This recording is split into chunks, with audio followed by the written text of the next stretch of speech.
கந்தன் காலடியை வணங்கினார் கடவுள்கள் யாவரையும் வணங்குவது போலே கந்தன் காலடியை வணங்கினார் கடவுள்கள் யாவரையும் வணங்குவது போலே கந்தன் காலடியை வணங்கினார்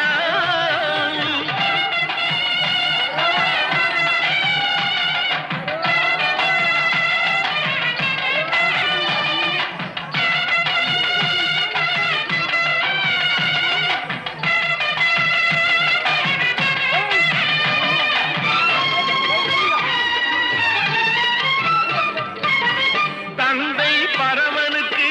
சிவகுருநாதன் தாயார் பார்வதியின் சக்திதான வேலன் சிவசக்திதான வேலன் தந்தை